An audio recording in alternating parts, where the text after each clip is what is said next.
Hey guys, so if you've been watching my Oblivion playthrough, I use a ton of glitches and exploits, but my drunk self was really poor at explaining them, so I decided to put all the glitches that I used, plus an additional one I haven't even shown you guys yet, into one video, just so you can kind of refer back to this and use this if you want to try these tricks in your own playthrough. Before we get started, let's meet our assistant here. This is Mr. Glitchman. What is it? He's got a long face, I know. Okay, the first and most important glitch you must know is the duplication glitch. Now to perform this glitch, all you need is a stack of scrolls. So any stack of at least 2 scrolls you can do this glitch with. So all you have to do is click on the scroll. You can click it once. I like to double click it just to make sure. And then you can drop any item. So here I have these brass pearl rings, and actually this won't work with these because this stack of 4 is higher than the stack of 2. The stack of items you want to drop has to be lower than the stack of scrolls. So if I wanted to duplicate these rings, I'm going to go ahead and drop 3 of them. So now I have 1 ring, and what you do is you click on your stack of scrolls, and then you drop whatever you want to duplicate. And there we go. 2 brass pearl rings. Now in my playthrough, you saw me try to stumble through explaining duplicating these scrolls back and forth. So you can also duplicate other scrolls with scrolls, and that's really useful because you can get a stack of hundreds of scrolls and you can duplicate hundreds of whatever you'd like, with a few exceptions, which I'll get to in a second. But the fast method to do this, to duplicate the scrolls back and forth, is you kind of want to look up into the air, and ideally you want a stack of 3 and a stack of 2 scrolls.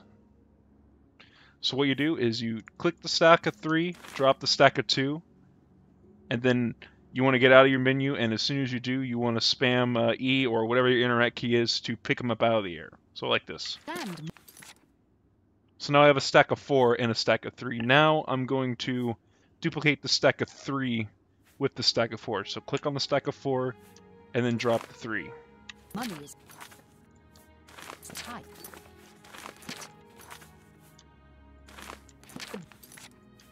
Buying this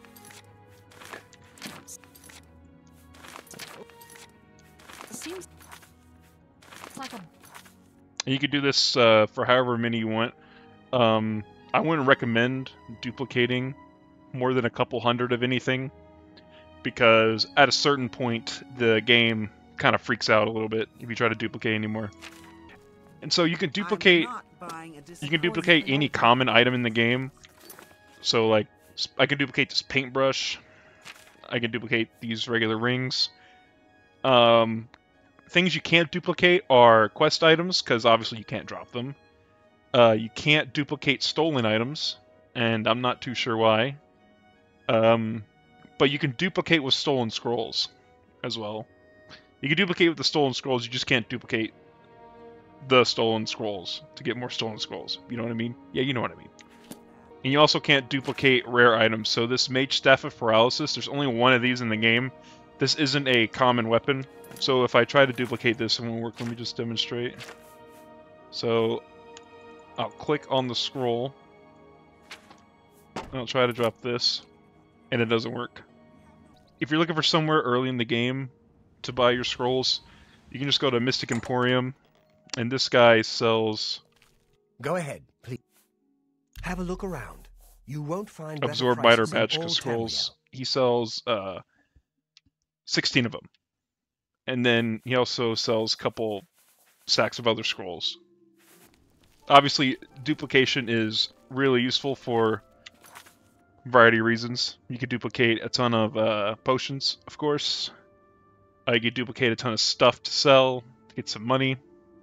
Although, I will show you a faster way to make money, and it involves this paralysis staff. Okay, So, What is it, for this citizen? next glitch, you want to head to the Talos Plaza district into the Imperial City, and you want to go to this house right here, Dorian's house. This guy is a special NPC, and you'll see why in a second. If you pickpocket the gold out of his inventory, the gold never actually goes away. So you can get infinite gold from him. However, you can't pickpocket him normally, because obviously he'll catch you. So the way to remedy that is to paralyze him, and then pickpocket him while he's paralyzed, and he won't actually catch you. You can keep pickpocketing him his gold indefinitely. But what you want to do first is you want to give Dorian as much gold as you can, so you get more gold per click. Now the easiest way to do this right out of the game is to Say what you're going to say. open up this Speechcraft minigame and purposely fail it. And then bribe him until he's almost max disposition, and then fail it again, and then bribe him again, etc., etc. So like this. What? You win this one. Not now. That's amazing. What not? You think that's gracious? What a hero. Sorry. You win this one. Don't talk some. My life is drab and red. Excellent. I accept. I appreciate the gesture. You want to get the disposition to around 60 or so. You don't want to... If you accidentally bribe him too much, he'll get max disposition. You can't even play the game anymore. Don't talk some. That's gracious. What a hero. So yeah, I suck at it.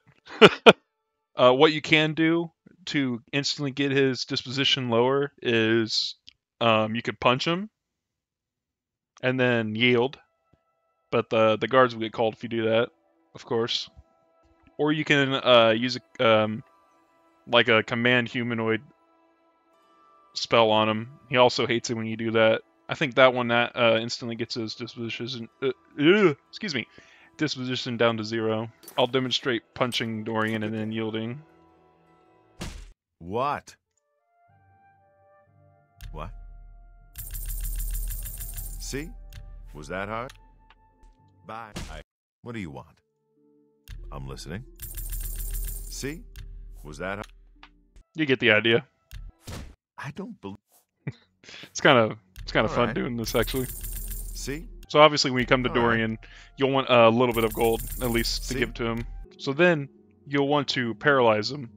I'm going to use Staff of Paralysis, but I will show you where you can get a paralysis poison. So you can do this without needing this. Goodbye. So you just hit him with the paralysis,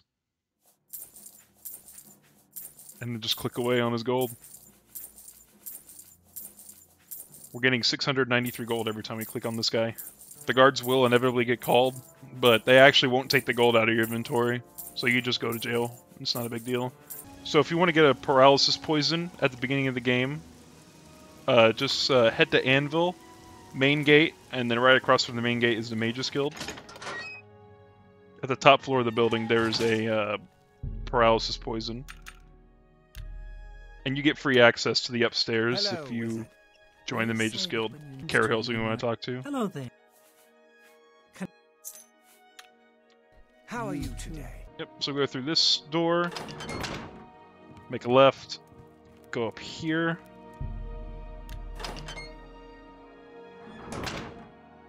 And right here, Poison of Paralysis. Of course, you can duplicate this paralysis poison, so you'll have plenty anytime you want to go pay Dorian a visit. And that's how you can get that paralysis poison for Dorian right when you start the game. So this next glitch I'm going to show you is the permanent enchantment glitch. Now to perform this glitch, all you need is a piece of enchanted armor with whatever enchantment you want to remain on you permanently. The whole idea of the glitch is to get a piece of enchanted armor, remove the armor or clothing, and then it stays on you permanently, even when you're not wearing it. I recommend doing this with rings, because they're the most convenient and you can easily get a ton of them. Okay, for this example, I'm just going to be using this Transcendent Sigil Stone that fortifies my health to enchant these rings. You can do this with any enchanted item. You can do this with any enchanted item you can duplicate. You can do this with. You can also do this with the Altar of Enchanting at the Mages Guild. But I'm going to start by just duplicating rings. I'll go ahead and make a few rings. I recommend, if you're trying to do several of these at one time, I'd recommend naming them just 1, 2, 3, so they appear right at the top of your inventory as you're doing this. So I'm going to name this 1, add the ring, create, 2, ring, create. I'll do 3 for this example, but of course you can do as many as you would like. So now I have these rings 1, 2, 3, and each of them fortify health 30 points. For reference, my health is at 60 right now. So you'll start off by duplicating one of the rings. You only need 2, so I'm only going to use a stack of 2 scrolls. So I'm going to duplicate number 1 here. So now I have 2 of them. So that's step 1. And step 2 is you wear one of these, and then you perform the duplication glitch on the other one. So you see it dropped the initial one and the duplicate, but if I go over here, I have additional health. You can do that as many times as you would like. Here's kind of how it goes in real time when I'm just trying to grind this out. See, 120 health. You can go over here, see your active effects, and then you should see your rings on there. I actually messed up one. I accidentally dropped the ring I was carrying, or the ring I was wearing, not the ring, the other ring. You want to duplicate the ring you're not wearing for this to work. But that's how you do that. You can get really silly with it. You can get 100% chameleon. You can fortify your strength, 9,000 points. You can do whatever. Obviously, very, very useful. Or if you're looking for the console command to set your skills, all you gotta do is type player.setav on whatever skill you want. So blade, for example, and then whatever value you want. So 100. Set AV blade 100.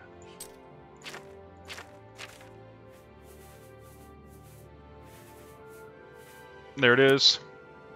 Or if instead of setting it to 100, you want it to advance the skill, which means if it's a major skill, it'll count towards your level ups. You just type player.adv skill destruction 50. And there we go. So that counts towards my level ups there. You can also do this with attributes. So set AV speed 400. I guess there's a limit to how much speed you can have. I guess 144 is the limit. I typed in 400, but you get the point. That's if you don't want to bother with the glitches and you just want to use the console commands to achieve the same effect with your skills and attributes. Oh yeah, and while I'm here talking about console commands, a couple you might want to know is TCL stands for toggle collision. So it says collision off. Now I can just run through anything. And there's also TGM, which is God mode. And God mode will make you invincible. And you also have infinite magicka, infinite health, infinite fatigue. And if you don't want to do the Dorian trick and you just want to use console commands to add gold, it's player.add-item 00000F, and then however much gold you want. So 785, and then up here it says 785 gold added. I'm going to show you now a glitch that I just learned recently. It's pretty cool. It's called the infinite level up glitch. And you'll basically give a character infinite level ups. And all you have to do is create a save file. You want 2 save files. One save file for the character you want the infinite level ups, and then another save file with a character that's about to level up that's out of bed. So I'm going to create this save here. So this is the character that's going to get infinite level ups. Then I'm going to go to the merchants in here, get a bed, make another save right at the bed. What do you... Okay, so I have a save here at the bed, and I have this other save with the character that's going to get infinite level up. So you see I'm level 1 right now. So what you want to do is on the save file where you're right next to your bed, you want to sleep, and then once at least an hour's passed, you want to load the other save.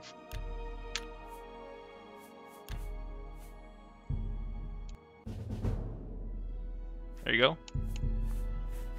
Level 2, and then save this. So you save as level up, and then load the bed save, and then repeat the process.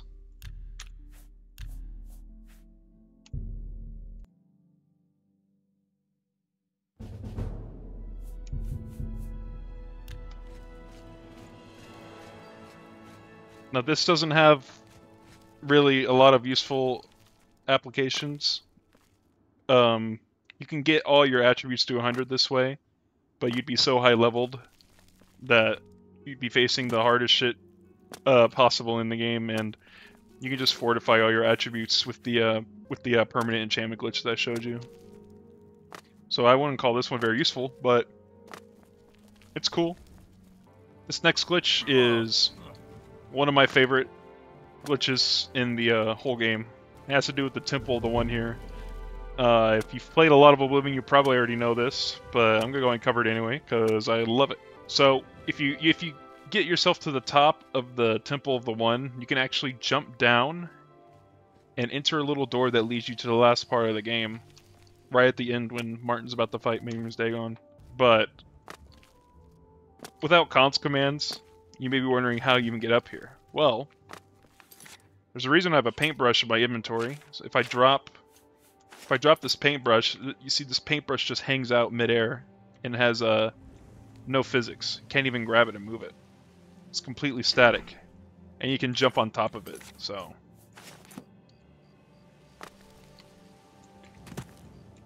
if my character wasn't so unwieldy. Yep, see, I'm standing on top of the paintbrush. You can kind of see where I'm going with this. You can duplicate this paintbrush. You can kind of build some stairs all the way up here to the top of the Temple of the One. I will probably do this legitimately at some point to show off it is possible. But just for demonstration purposes, I'm just gonna fly up there and go down just to show you where the door is. So you can get yourself here, jump down here with your staircase of paintbrushes. And this door right here that's sticking out of the ground, enter that door, and then you'll just wait. Okay, I've determined that the faster wait mod that I have is actually messing this up. So advancing the wait isn't actually making NPCs move, but if you wait long enough, Martin will appear here and play the end of the game. This is actually how the 80% Oblivion speedrun beats the game. They just they get 2 paintbrushes and they kind of like step up there and jump into the Temple of the One. It's kind of cool. But yeah, that's how you beat Oblivion in 10 minutes. Okay, so this next glitch is the locked door glitch. This glitch is going to allow you to open any locked door that has a key. And by has a key, I mean any door that there's a key that exists somewhere to open it, this trick will work on. So you see this door here is locked. I have no lockpicks, I can't get in. With this trick, you can open any locked door that has a key. So as long as this door has a key, I can get in. And it starts, but first I'm going to make a save in front of this door to come back. And then the next thing you want to do is go to any door you do have the key to. The most convenient place to do this would be while you're in the sewers, that very first door that's locked and the key is like in a chest nearby. You'll go ahead and use that door for this trick. So you'll just create a save right in front of that door anytime you want to reactivate the glitch. But this will work with any place you have the key to. You just want to get the pop-up that says door opened with whatever key. Okay, so I have the key to this door, Mage's Guild key. So what you want to do is you press E on the door, and this pop-up that says door open with Mage's Guild key or whatever key you used. Then you want to load another save file. So I'll go load the save file in front of this locked door. That door is a bad example. Apparently there is no key for that. There is a key to this door, I'm sure. So you see, I opened the door without the key. I don't have the key in my inventory. I can unlock these cells. Why do you bother me? Go away. Now this guy... So I wanted some. So I can't open this cell because there's no key for it, but there's keys to these other cells. So you can open these. Any door that has a key that exists, you can open it with this. This glitch has very obvious uses. You can basically get in anywhere you want without needing to get the key. Well, anywhere you want that has a key somewhere, but you don't feel like going to get, you can bypass it with this trick. I wouldn't call this trick super useful because of the lockpicking trick, which I guess I could show you that real quick too. But with the lockpicking trick, you'll never break your lockpicks anyway, so you can just get in anywhere you want. But this is useful if you don't want to do all that. By the way, this trick will persist until you close the entire game. You can freely load any save file, and this glitch will still apply no matter what. Anyways, I'm gonna close out the game and reopen it, and quickly show you the lockpicking trick you always see me use in my videos. Okay, so the lockpicking trick, real quick, is pretty easy. So you just go to any lock, and then whenever you push up on the pin, you'll pause the game, and you see that pin went all the way up. So I know if I click now, my lock will break when I unpause. Now this one hasn't gone all the way up, but it's kind of iffy. So I'm actually not sure if it'll break if I click, so I'm not going to click on this one. So when I went up on that one, it barely went up any, so I know if I click as soon as I unpause, the pin's gonna go up. And you just repeat that. So if I click, the lockpick will break because it went all the way up. If I click, the pin will be set because it only went up a little bit when I paused. I actually messed it up. I clicked a little too early. You don't want to click quite immediately.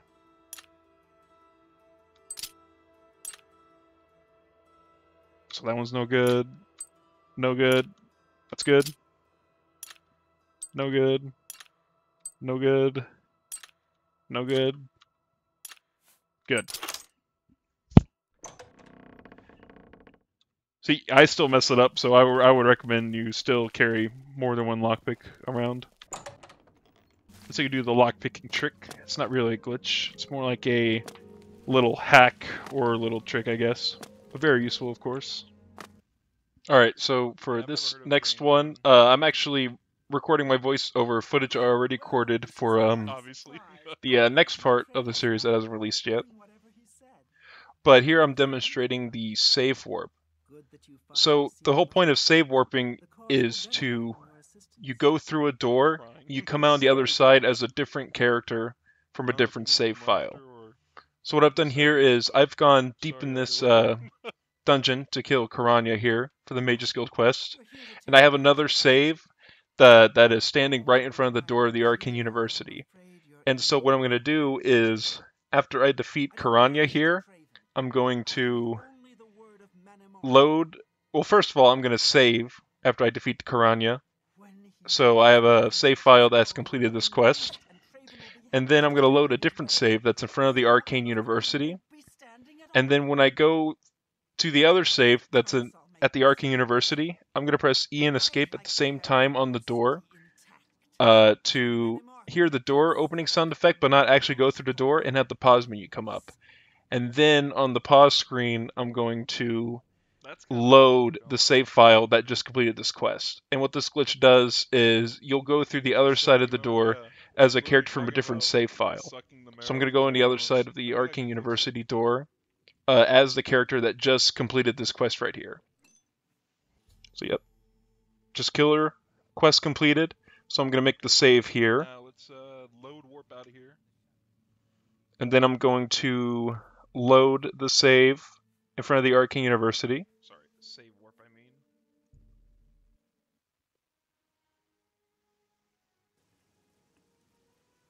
And E and escape at the same time.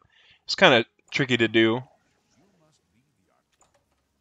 See, there you go. The door opening sound played and the pause menu came up. Then I load the other save where I just killed Karanya, and then I'm warped into the Arcane University.